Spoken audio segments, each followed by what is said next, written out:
Hey everyone, welcome to my channel. So यार, जैसा कि आप लोगों को पता होगा कि आप लोगों की पंजाब की आयुष काउंसलिंग के रजिस्ट्रेशन की डेट्स आ चुकी हैं। तो आज की इस वीडियो में हम लोग डिस्कस करने वाले हैं पंजाब आयुष काउंसलिंग की रजिस्ट्रेशन की डेट्स क्या हैं, इसकी आप लोगों की रजिस्ट्रेशन की फ़ीस कितनी है, इस काउंसलिंग में पार्टिसिपेट करने के लिए आप लोगों की एलिजिबिलिटी क्राइटेरिया क्या है, कौन कौन सी कॉलेजेस इस काउंसलिंग में पार्टिसिपेट कर रहे हैं, आप लोगों की कॉलेज की और हॉस्टल की फ़ीस कितनी है, स्टेप्स क्या हैं पूरी काउंसलिंग की ओवरऑल आप लोगों के रजिस्ट्रेशन से लेके रिपोर्टिंग तक में, अदर स्टेट के कैंडिडेट्स के लिए क्या एलिजिबिलिटी है, आप लोगों के अदर स्टेट के कैंडिडेट्स भी इसमें पार्टिसिपेट कर सकते हैं, और आप लोगों का डिफरेंट कैटेगरीज़ में रिजर्वेशन कितना है। ठीक है, तो ये सारे पॉइंट्स हम लोग इस वीडियो में डिस्कस करने वाले हैं। तो अगर आप लोग इस काउंसलिंग में पार्टिसिपेट कर रहे हैं तो वीडियो को एंड तक ज़रूर से देखिएगा। ये वीडियो देखने के बाद आप लोगों को कोई भी डाउट नहीं रह जाएगा। ठीक है, फिर भी अगर कोई डाउट हो तो आप लोग मुझसे कमेंट सेक्शन में पूछ सकते हैं। और अगर आप लोगों को ये वीडियो अच्छी लगे तो प्लीज़ वीडियो को लाइक कीजिएगा और शेयर कीजिएगा, और चैनल को सब्सक्राइब ज़रूर से कर लीजिएगा पंजाब आयुष काउंसलिंग से रिलेटेड सारे अपडेट्स को पाने के लिए। ठीक है, अभी आप लोगों के लिए नेक्स्ट वीडियो आने वाली है step by step registration process की।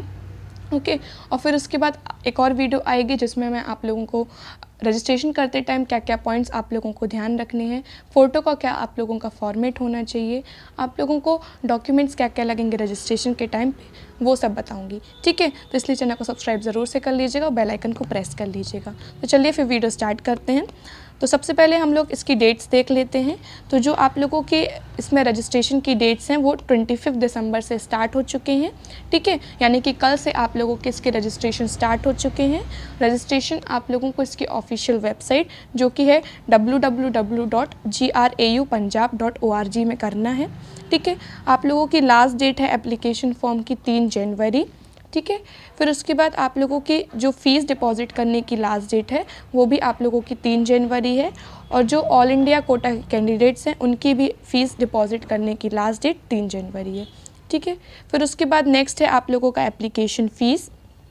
तो जो आप लोगों की एप्लीकेशन फ़ीस है इसमें वो है 4600 रुपीज़। ठीक है, और जो एससी कैंडिडेट्स होते हैं उनके लिए 3750 रुपीज़ एप्लीकेशन फ़ीस है। ठीक है, एप्लीकेशन फ़ीस आप लोगों की एक बार जब जमा हो जाती है उसके बाद आप लोगों की जो फ़ीस है ना ही वो रिफ़ंड होने वाली है और ना ही वो कहीं पे एडजस्ट होगी। ठीक है, तो आप लोगों को इस बात का ज़रूर से ध्यान रखना है। जब तक आप लोग इसमें जो फ़ीस है वो जमा नहीं करते तब तक आप लोगों की जो ये आप लोग इसमें इसके जो एप्लीकेशन फॉर्म है वो आप लोगों का सबमिट नहीं माना जाएगा। ठीक है, तो इस काउंसलिंग में पार्टिसिपेट करने के लिए आप लोगों को एप्लीकेशन फॉर्म भरना पड़ेगा और आप लोगों को अपनी फ़ीस जमा करनी पड़ेगी। ठीक है, फिर उसके बाद इसके लिए एलिजिबिलिटी कंडीशन क्या है, तो आप लोगों को किसी भी कोर्सेज में हो, चाहे वो BA-MS में हो, चाहे वो BH-MS में हो, या फिर वो BU-MS कोर्स हो, सारे ही कोर्सेज़ के लिए आप लोगों का नीट क्वालिफाई होना ज़रूरी है। नीट 2020 क्वालिफाई होना आप लोगों का ज़रूरी है। ठीक है, इसमें जो आप लोगों की एज है वो आप लोगों की नीट UG 2020 के अकॉर्डिंग ही होगी।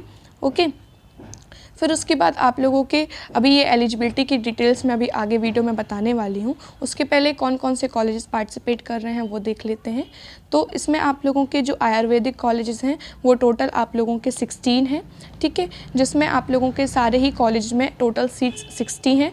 ठीक है, इसमें से सिर्फ आप लोगों का जो एक कॉलेज है जो कि है government Ayurvedic college lower mall Patiala, इसमें आप लोगों की 50 सीट्स हैं, और बाकी सारे ही कॉलेज में आप लोगों की 60 सीट्स हैं।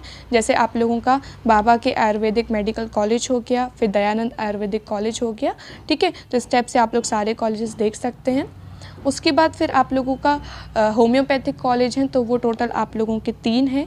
ठीक है, जिसमें आप लोगों की जो पहला कॉलेज है जो कि है Lord Mahavira homeopathic medical college, तो इसमें आप लोगों की जो टोटल सीट्स हैं वो 50 हैं, और बाकी के जो 2 कॉलेज हैं उसमें आप लोगों की टोटल सीट 60 हैं। ओके, और आप लोगों का जो यूनानी कॉलेज है उसमें आप लोगों की टोटल एक ही कॉलेज है जिसमें आप लोगों की 50 सीट्स हैं, और वो कॉलेज है रहबार आयुर्वेदिक एंड यूनानी तिब्बी मेडिकल कॉलेज एंड हॉस्पिटल। ठीक है, फिर उसके बाद नेक्स्ट हम लोग एक एक करके सारे कोर्सेज़ की एलिजिबिलिटी देख लेते हैं। तो पहला है आप लोगों का BA-MS का कोर्स। तो इसमें आप लोगों की जो 12th स्टैंडर्ड है वो ऑब्वियसली साइंस से होना चाहिए, जिसमें आप लोगों के फिज़िक्स, केमिस्ट्री और बायो सब्जेक्ट होने चाहिए। ठीक है, और मिनिमम आप लोगों के 50% होने चाहिए 12th में। ठीक है, फिर उसके बाद नेक्स्ट है आप लोगों का BHMS कोर्स के लिए। तो इसमें आप लोगों का सेम है कि आप लोगों की जो 12th है वो आप लोगों की फ़िज़िक्स, केमिस्ट्री और बायो से होनी चाहिए। और आप लोगों की जो 12th है या तो वो आप लोगों के जो मेन बोर्ड्स होते हैं उससे हो, या फिर आप लोगों के यहाँ पे डिफरेंट इक्विवेलेंट एग्जामिनेशन होते हैं जो कि इसमें दिए हुए हैं। तो अगर आप लोग इसमें से किसी में से भी आते हैं तो आप लोग इसके लिए एलिजिबल हैं, ठीक है। तो आप लोग यहाँ पे रीड कर सकते हैं, ओके। फिर उसके बाद जो आप लोगों की एज है वो मिनिमम 17 ईयर्स होनी चाहिए इसमें पार्टिसिपेट करने के लिए, ठीक है। अभी जब आप लोग इसमें एडमिशन लें तो आप लोग 17 ईयर्स के हो जाने चाहिए, ठीक है। 31 दिसंबर या उससे पहले आप लोग 17 ईयर्स के हो जाने चाहिए। और उसके बाद आप लोगों की नेक्स्ट एलिजिबिलिटी है कि अगर आप लोग ब्लाइंड हैं, डीफ हैं, डम्ब हैं तो आप लोग इस कोर्स के लिए एलिजिबल नहीं हैं, ओके। फिर उसके बाद जो आप लोगों का BUMS का कोर्स आता है उसमें भी आप लोगों का सेम क्राइटेरिया है कि आप लोगों की जो 12th है वो मिनिमम 50% होने चाहिए उसमें, और आप लोगों के जो सब्जेक्ट्स हैं वो आप लोगों के फ़िज़िक्स, केमिस्ट्री और बायो होने चाहिए, ठीक है। आप लोगों की जो 10th है इसमें आप लोगों का एक्स्ट्रा एलिजिबिलिटी होती है कि जो आप लोगों की 10th है वो आप लोग या तो उर्दू या फिर अरेबिक या फिर पर्शियन लैंग्वेज में आप लोगों का पास होना चाहिए, ठीक है। या फिर जो इसका एक टेस्ट होता है वो आप लोग क्लियर करे हों वो टेस्ट, तो आप लोग यहाँ पे वो टेस्ट देख सकते हैं, ठीक है। तो ये आप लोगों की BUMS की एलिजिबिलिटी हो गई। उसके बाद हम लोग नेक्स्ट देख लेते हैं आपके जो कॉलेजेस की फ़ीस है। तो जो आप लोगों का प्राइवेट आयुर्वेदिक कॉलेज है उसकी आप लोगों की फ़ीस देख सकते हैं। इसमें 3 कोटा हैं, गवर्नमेंट कोटा, मैनेजमेंट कोटा और NRI कोटा। तो जो आप लोगों का गवर्नमेंट कोटा है उसकी आप लोगों की 1 साल की फ़ीस है 1,20,000 रुपये। जो आप लोगों का मैनेजमेंट कोटा है उसकी आप लोगों की फ़ीस है 1,80,000 रुपये 1 साल की। और जो आप लोगों का NRI कोटा है उसकी फ़ीस है आप लोगों की 3,60,000 रुपये 1 साल की, ठीक है। फिर उसके बाद जो आप लोगों के प्राइवेट होम्योपैथिक कॉलेज हैं, ठीक है, तो उसकी आप लोगों की फ़ीस तीनों ही कोटा, चाहे वो गवर्नमेंट हो, मैनेजमेंट हो या फिर NRI हो, तीनों ही कोटा की आप लोगों की 1,28,750 रुपीज़ है 1 साल की, ठीक है।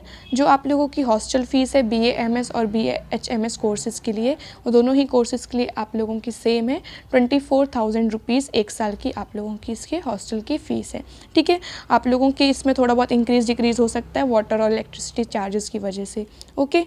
फिर आप लोगों की स्टेप्स क्या हैं पूरी ऑनलाइन काउंसलिंग की। तो सबसे पहले इसमें आप लोगों को रजिस्टर करना पड़ेगा, ठीक है। तो जो इसकी ऑफिशियल वेबसाइट है उसमें आप लोगों को रजिस्ट्रेशन करना पड़ेगा, ठीक है। रजिस्ट्रेशन करने के बाद आप लोगों का एक यूनिक रजिस्ट्रेशन ID और पासवर्ड जनरेट होगा, ठीक है। तो फिर ये आप लोगों का आपके रजिस्टर्ड मोबाइल नंबर और ईमेल में आ जाएगा जो भी आप लोग रजिस्ट्रेशन के टाइम पे करेंगे, ठीक है। फिर आप लोगों को इसी लॉगिन ID और पासवर्ड से लॉगिन करके आप लोगों को अपनी सारी डिटेल्स भरनी है, जैसे आप लोगों का नेम हो गया, फादर्स नेम हो गया, कोर्स का प्रेफरेंस हो गया, कॉलेज हो गया, कैटेगरी हो गया, कोटा हो गया, नीट के मार्क्स हो गए, ठीक है। तो ये सारी डिटेल्स आप लोगों को भरनी है, ओके। फिर उसके बाद आप लोगों को अपनी रजिस्ट्रेशन की फ़ीस पेमेंट करना होगा, जो कि मैंने आपको बताया कितनी फ़ीस है, ऑनलाइन फ़ीस पेमेंट करना पड़ेगा आप लोगों को, ठीक है। फिर उसके बाद आप लोगों को चॉइस फिलिंग करने मिलेगी फर्स्ट राउंड के लिए, ठीक है। आप लोग अपने प्रेफरेंस के हिसाब से चॉइस फिलिंग कर सकते हैं, ठीक है। फिर जब आप लोग चॉइस फिलिंग कर देते हैं उसके बाद आप लोगों के जो मार्क्स आए हैं, नीट के मार्क्स हैं, ठीक है, और आप लोगों की जो चॉइस फिलिंग है, दोनों के बेसिस में आप लोगों को कॉलेज अलॉट होगा, ठीक है। फिर अगर आप लोग अपने कॉलेज से सेटिस्फाई हैं तो फिर आप लोगों को जाके कॉलेज में रिपोर्ट करना है, ठीक है। तो वो जब आप लोग कॉलेज में रिपोर्ट करेंगे तो वहाँ पे आप लोगों का डॉक्यूमेंट वेरिफिकेशन होगा, आप लोगों का मेडिकल चेकअप होगा, ठीक है, आप लोगों की एलिजिबिलिटी चेकिंग होगी। सो ये सब आप लोगों का वहाँ पे होने वाला है। वहाँ पे आप लोगों को अपने ओरिजिनल डॉक्यूमेंट्स लेके जाने पड़ेंगे सारे, और आप लोगों को एक सेट ऑफ फ़ोटोकॉपी भी लेके जाना पड़ेगा, ठीक है। जब आप लोगों का डॉक्यूमेंट वेरिफिकेशन और एलिजिबिलिटी का चेकअप हो जाता है, ठीक है, तो उसके बाद आप लोगों को इसकी जो ट्यूशन फ़ीस होती है वो भरनी पड़ेगी, ठीक है। तो आप लोगों को ट्यूशन फ़ीस भरनी पड़ेगी। तो उसके बाद आप लोगों का एक डिमांड ड्राफ्ट पूरा जनरेट हो जाएगा, और आप लोगों का जो ट्यूशन फ़ीस जो आपने सबमिट करी है उसका आप लोगों का एक रिसिप्ट आ जाएगी, ठीक है। तो फिर ये रिसिप्ट लेके आप लोगों को कॉलेज में जाना पड़ेगा, जो भी कॉलेज आप लोगों को मिला है, ठीक है। फिर वहाँ पे आप लोगों को ये रिसिप्ट दिखाना है और आप लोगों को अपना मेडिकल चेकअप कराना है, और उसके बाद आप लोगों का ये पूरा प्रोसेस कंप्लीट होगा, ठीक है। तो अभी फिर हम लोग आगे डिस्कस कर लेंगे जब आप लोगों का ये होने लगेगा तो, ठीक है। अभी जो मेन पॉइंट्स हम लोग वो डिस्कस कर लेते हैं। तो इसमें जो आप लोगों की इस काउंसलिंग में जो टोटल सीट्स हैं उसमें से जो आप लोगों की 85% सीट्स हैं वो आप लोगों की जो पंजाब स्टेट के कैंडिडेट्स हैं उनके लिए रिज़र्व हैं, और जो आप लोगों की 15% सीट्स हैं वो बाकी सारे कैंडिडेट्स के लिए ओपन हो, चाहे वो किसी भी स्टेट से आता हो, चाहे वो किसी भी यूनियन टेरिटरी से आता हो, सबके लिए 15% सीट्स ओपन है। ठीक है। फिर उसके बाद आप लोगों को पंजाब कोटा के अंदर आने के लिए कुछ आप लोगों की एलिजिबिलिटी है, जैसे कि आप लोग पंजाब के रेसिडेंट होने चाहिए, यानी आप लोग पंजाब स्टेट के निवासी होने चाहिए। ठीक है। उसके बाद जो आप लोगों की 11th क्लास है और 12th क्लास है वो आप लोग पंजाब से दिए हुए हों। ठीक है। जो आप लोगों का स्कूल है, इंस्टीट्यूट है, वो पंजाब में लोकेटेड हो। ठीक है। तो ये आप लोगों की पंजाब कोटा के लिए एलिजिबिलिटी है। कुछ लोग इस जो एलिजिबिलिटी हैं उससे उनको छूट मिली हुई है, जैसे आप लोग यहाँ पे देख सकते हैं किसी के ग्रैंडफादर वगैरह फ्रीडम फाइटर में, मतलब इसमें डिफरेंट कैटेगरीज़ हैं। तो ऐसे कैंडिडेट्स को ये जो कंडीशन है इससे छूट मिली हुई है, तो आप लोग यहाँ पे रीड कर सकते हैं। ये आप लोग स्क्रीनशॉट ले लीजिएगा, डिफरेंट कैटेगरीज़ का है। ठीक है।